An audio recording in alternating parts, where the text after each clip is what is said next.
Have you ever walked away from a conversation and thought, why did I share all that? Maybe it was with a coworker or an old friend you ran into or someone on social media. You poured out your heart, your struggles, your wins, and then silence. Or worse, a response that made you regret saying anything at all.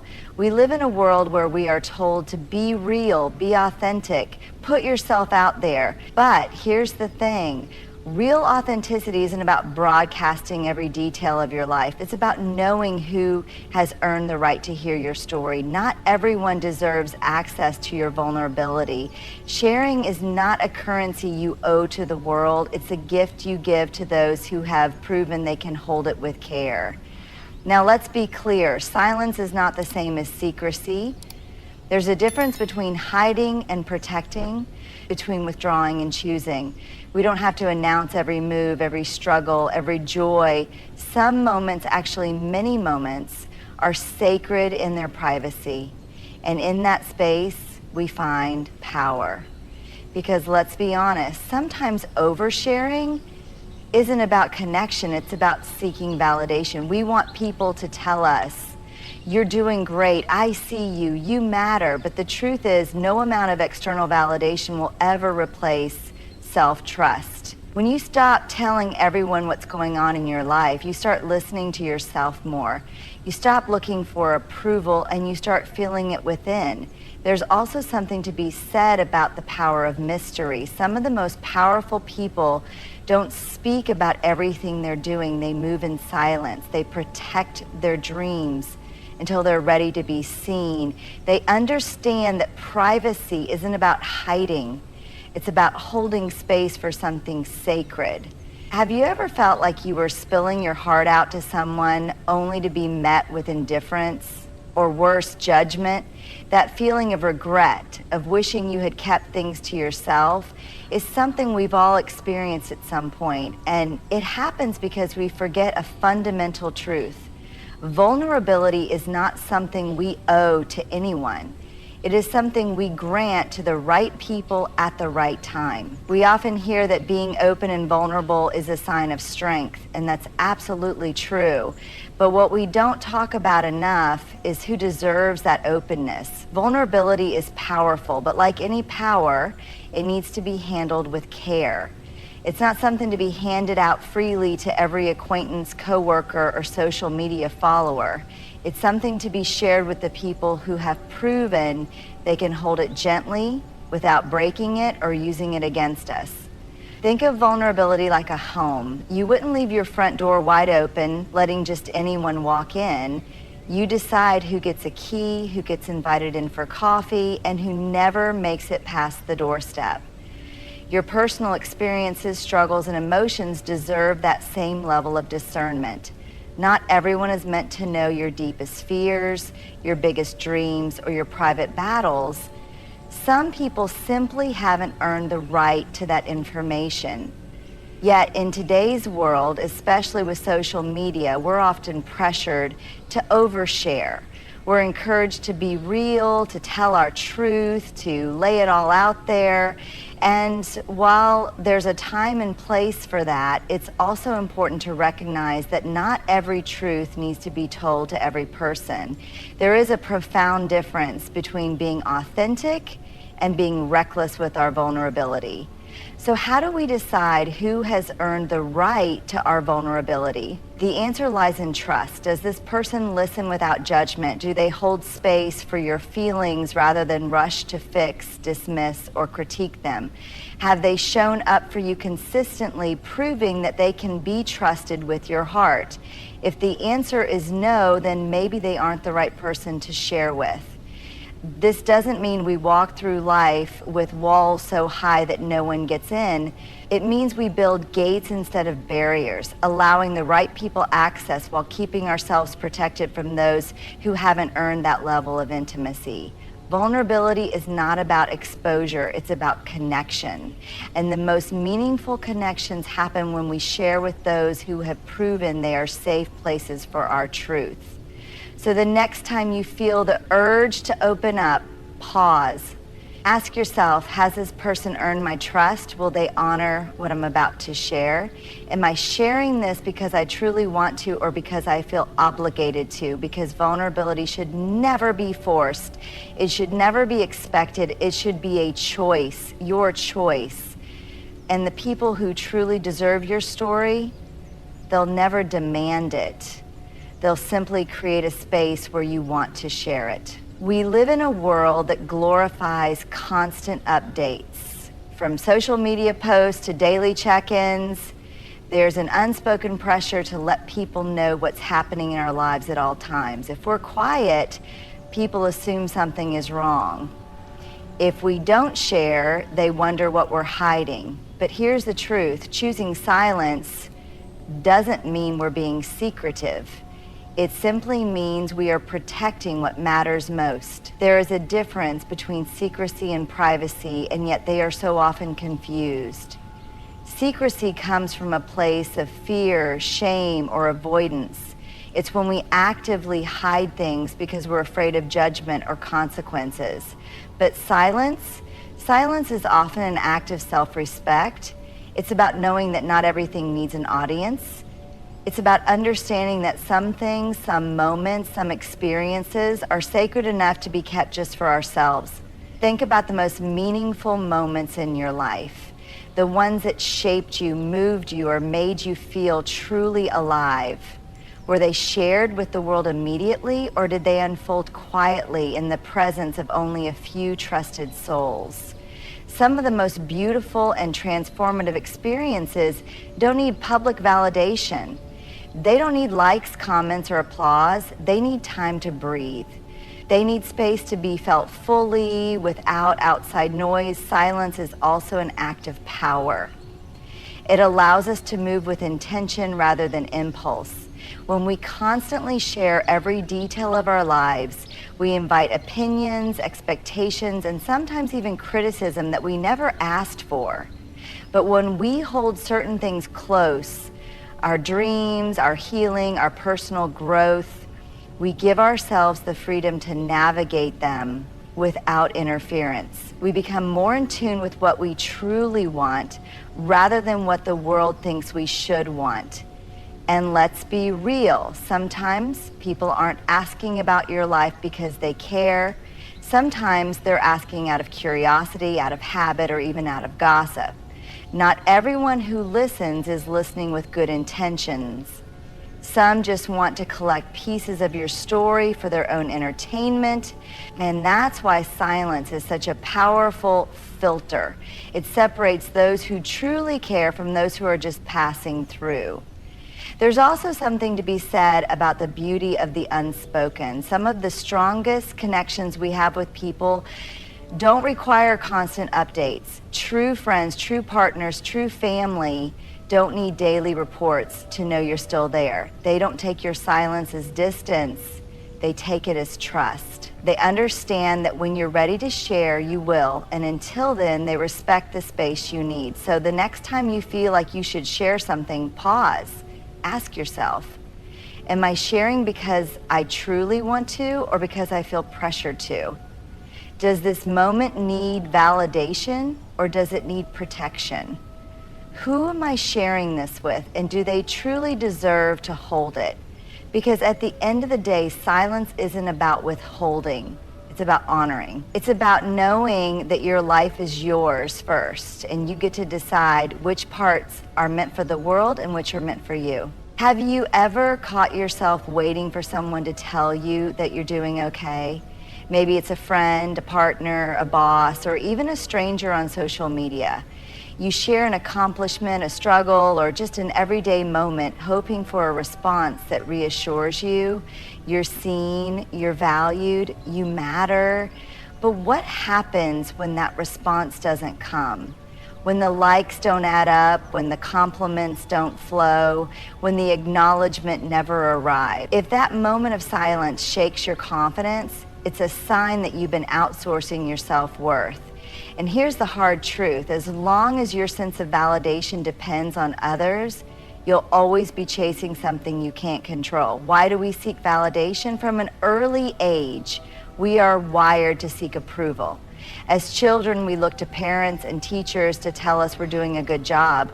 As we grow older, that need shifts, but it doesn't disappear. It just takes different forms. We seek validation through praise at work, through compliments in relationships, through applause for our achievements. And in today's world, we seek it through likes, comments, and followers, tiny digital affirmations that tell us, you are enough. But the problem with external validation is that it's unreliable. One day people praise you, the next they ignore you. One moment you're admired, the next you're forgotten. When you base your worth on others' approval, you place your power in their hands. And that is a dangerous place for it to be. Real validation comes from within. So what does it mean when we say validation is an inside job? It means that your worth is not up for debate. It means that you don't need outside confirmation to know you're valuable, capable, and enough. It means shifting the way you measure your own success, not by what others say, but by what you know to be true. Think about it. Some of the most successful, creative, and inspiring people in the world got there because they didn't wait for validation. They didn't ask for permission to believe in themselves.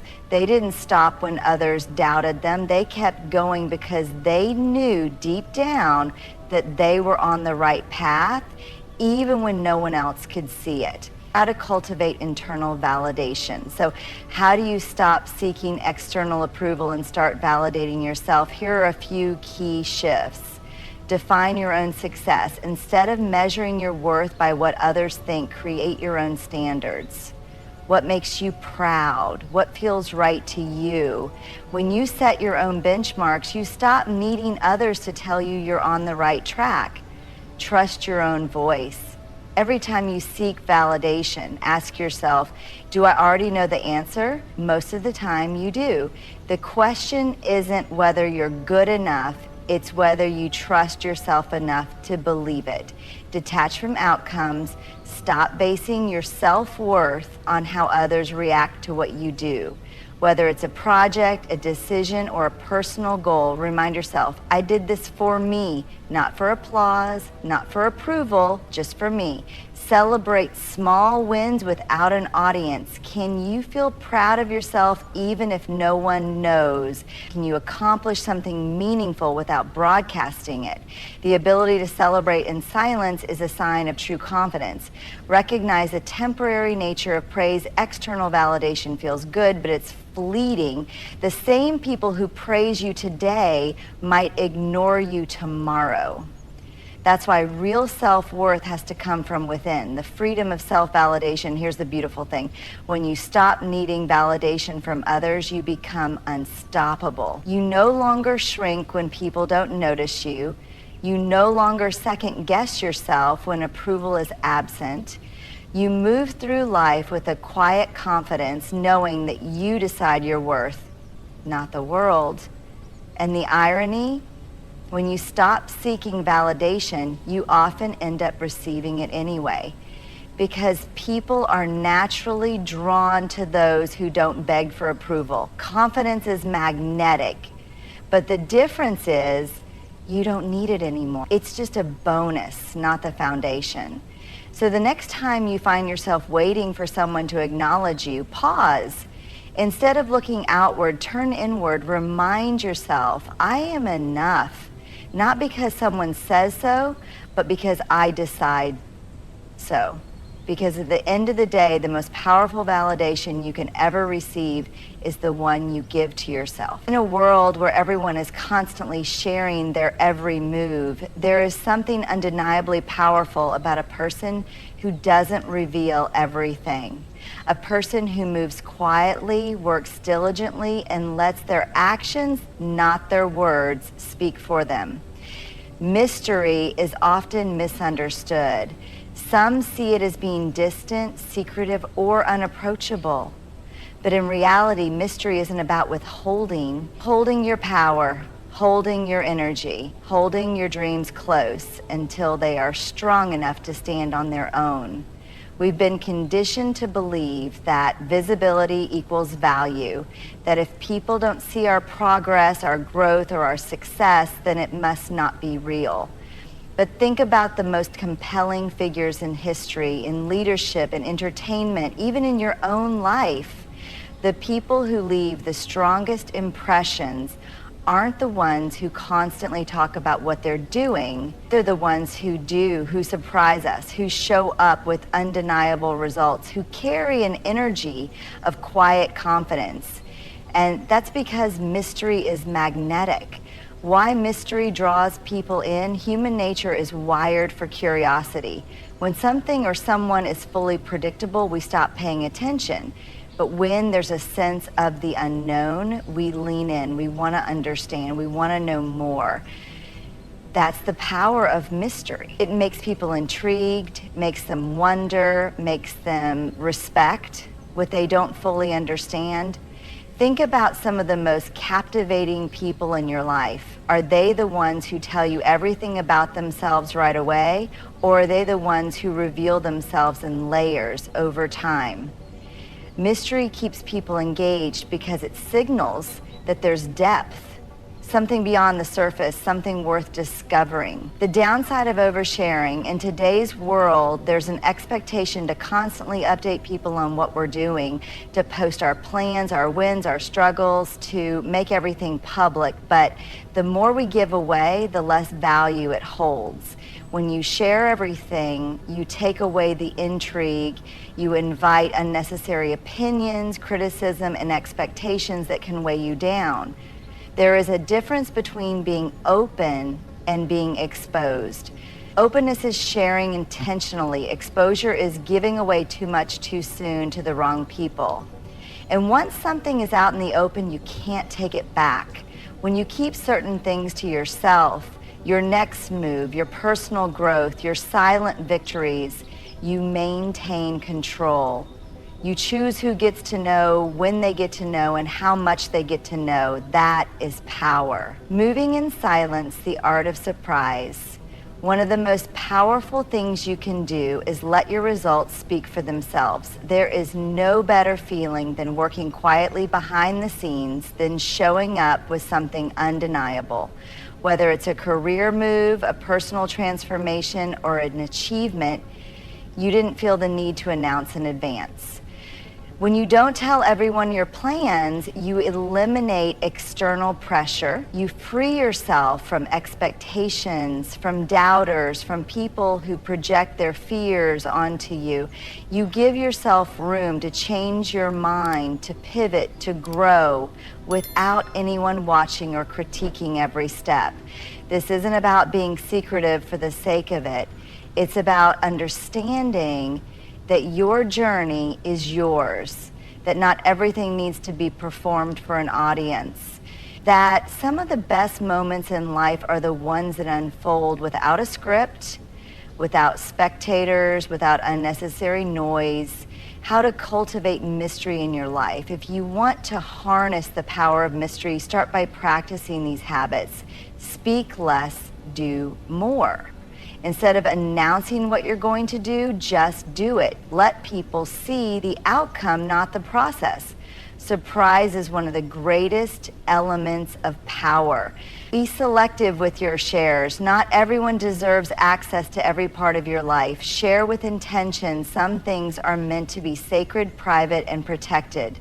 Embrace the pause. You don't have to respond to everything immediately. Let people wonder. Let them sit with the unknown. Your silence can often say more than words ever could. Keep them guessing. Stay unpredictable. Be the person who evolves, who shifts, who grows in unexpected ways. People lose interest in what they fully understand, but they stay intrigued by what they can't quite figure out. Protect your energy. The less you explain yourself, the more peace you'll have. You don't owe anyone an explanation for your dreams, your choices, or your personal growth. The power of being unreadable. The world respects what it can't easily define. When you keep an element of mystery, people don't know what to expect, and that's a good thing. They can't put you in a box. They can't predict your every move. And in that uncertainty, you gain an edge, because mystery is more than just a social strategy. It's a form of self-respect. It's recognizing that your story doesn't have to be available to everyone, that your next chapter is yours to write and yours alone. So the next time you feel the urge to over-explain, to justify, to prove something, pause. Remember that mystery isn't about withholding information. It's about owning your narrative. And when you do that, you don't just gain power, you gain freedom. Boundaries, it's a word that can make some people uncomfortable. It sounds rigid, cold, like a wall built to keep people out. But in reality, boundaries are not about exclusion. They are about protection. Not just protection from harm, but protection for love, for connection, for self-respect. We often think of love as limitless, giving, sacrificing, always available. But real love, healthy love, sustainable love has limits. It has structure. It knows where it ends and where it begins. And that's why boundaries are not barriers, they are bridges. Bridges that help us honor ourselves while still showing up fully for the people we care about. Why we struggle with boundaries. Many of us were raised to believe that setting boundaries is selfish. We were taught to accommodate, to put others first, to say yes when we really wanted to say no. We learned that saying, I don't have the capacity for this right now, makes us difficult or cold. And so we learned to override our own needs, to ignore our exhaustion, to tolerate disrespect, to give until we had nothing left. But here's the truth. People who truly love and respect you will never be offended by your boundaries. Because boundaries are not a rejection of others, they are an affirmation of yourself. They say, I love you and I love myself too, and I want to be in a relationship with you in a way that is healthy for both of us. The connection between boundaries and love without boundaries is not love, it's obligation, it's people pleasing, it's giving from a place of guilt rather than joy. And over time, that kind of love breeds resentment. Think about it. When you say yes to something you don't actually want to do, what happens? You feel drained. You feel frustrated. You start to pull away. Not because you don't care, but because you've stretched yourself too thin. Love can't thrive in that space. True love, the kind that lasts, the kind that nourishes rather than depletes, comes from a place of balance. And boundaries create that balance. How boundaries show love, boundaries communicate clarity. Love is not about guessing games. When you set boundaries, you tell people how you need to be treated. You remove confusion. You make relationships stronger because everyone understands what is and isn't okay. Boundaries prevent resentment. Have you ever given too much only to feel exhausted, unseen, or taken for granted? That's what happens when we ignore our limits. Boundaries prevent us from reaching the point where we start to resent the very people we care about. Boundaries honor your capacity. You cannot pour from an empty cup. When you protect your energy, you ensure that when you do show up for others, you do so fully, without resentment, without exhaustion, without depletion. Boundaries teach others how to love you. We train people how to treat us by what we allow, what we reinforce, and what we walk away from. When you set a boundary, you're saying, this is how I need to be loved. Can you love me in this way? And if the answer is no, then you have your answer about that relationship. Boundaries strengthen self-respect. Every time you enforce a boundary, you send yourself a message. I matter. My needs are valid. My time is valuable. I deserve to be treated with respect. That self-respect becomes the foundation for every healthy relationship you build. The fear of losing people, one of the biggest reasons people struggle with boundaries is fear. Fear of upsetting others, fear of rejection, fear of losing relationships. And yes, sometimes when you start setting boundaries, you will lose people. But the truth is, the people who leave because of your boundaries were benefiting from your lack of them. The right people will want you to feel safe, heard, and valued. And the ones who get angry, the ones who push back, they are revealing something important. They were more invested in what they could take from you than in truly loving you. Boundaries are not just for others, they're for you too. Boundaries are not just about saying no to others, they are also about saying yes to yourself. Saying no to toxic behavior is saying yes to peace. Saying no to overextending yourself is saying yes to rest. Saying no to people pleasing is saying yes to self-respect. And that self-respect, it is the foundation of everything, because the way you treat yourself sets the tone for how others will treat you. Practical ways to set boundaries with love start small. If setting boundaries feels uncomfortable, begin with something simple. Instead of over-explaining or apologizing, try saying, I can't commit to that right now. No justification, no guilt, just truth. Be clear and direct. Boundaries should not be vague. Instead of, I don't like when you do that, try, I need us to communicate differently because I feel disrespected when you raise your voice at me. Clarity prevents misunderstandings. Release the guilt. You are not responsible for how people feel about your boundaries.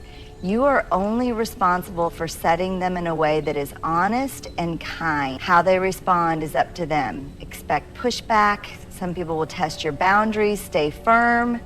Repeating your boundary doesn't make you rude. It makes you consistent. Remember, boundaries are a form of love. Love for yourself, love for the relationship, love for the life you are creating, one that is filled with mutual respect, care, and balance.